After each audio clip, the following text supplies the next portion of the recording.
ಎಲ್ಲರಿಗೂ ನಮಸ್ಕಾರ. ಗಣರಾಜ್ಯೋತ್ಸವದ ಸುಲಭ ಭಾಷಣ. ವೇದಿಕೆ ಮೇಲೆ ಆಸೀನರಾಗಿರುವ ಮುಖ್ಯೋಪಾಧ್ಯಾಯರೇ, ಶಿಕ್ಷಕರೇ ಮತ್ತು ಪೋಷಕರೇ ಹಾಗೂ ನನ್ನ ಎಲ್ಲ ನೆಚ್ಚಿನ ಸ್ನೇಹಿತರೆ, ಎಲ್ಲರಿಗೂ ಶುಭೋದಯ. ನನ್ನ ಹೆಸರು ಅನುಪಮಾ. ಪ್ರಥಮವಾಗಿ ಎಲ್ಲರಿಗೂ ಗಣರಾಜ್ಯೋತ್ಸವದ ಶುಭಾಶಯಗಳು.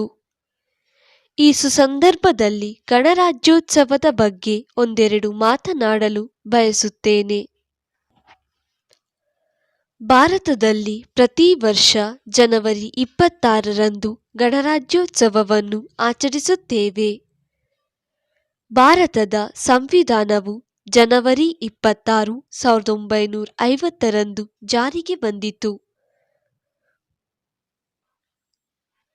ಸಂವಿಧಾನದ ಪಿತಾಮಹ ಡಾಕ್ಟರ್ ಬಿ.ಆರ್. ಅಂಬೇಡ್ಕರ್ ಗಣರಾಜ್ಯೋತ್ಸವವನ್ನು ದೇಶದಾದ್ಯಂತ ಅತ್ಯಂತ ಉತ್ಸಾಹ ಮತ್ತು ಗೌರವದಿಂದ ಆಚರಿಸಲಾಗುತ್ತದೆ.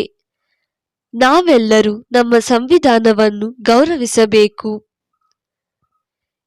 ಈ ದಿನವು ನಮಗೆ ಏಕತೆ ಮತ್ತು ಶಾಂತಿಯಿಂದ ಬದುಕಲು ಕಲಿಸುತ್ತದೆ ಎಂದು ತಿಳಿಸುತ್ತಾ ನನ್ನ ಭಾಷಣವನ್ನು ಮುಗಿಸುತ್ತೇನೆ. ಧನ್ಯವಾದಗಳು. ಜೈ ಹಿಂದ್, ಜೈ ಭಾರತ ಮಾತೆ. ಈ ವಿಡಿಯೋ ನಿಮಗೆ ಇಷ್ಟವಾಗಿದ್ದರೆ ಲೈಕ್ ಮಾಡಿ, ಶೇರ್ ಮಾಡಿ, ಸಬ್ಸ್ಕ್ರೈಬ್ ಆಗಿ. Thank you for watching.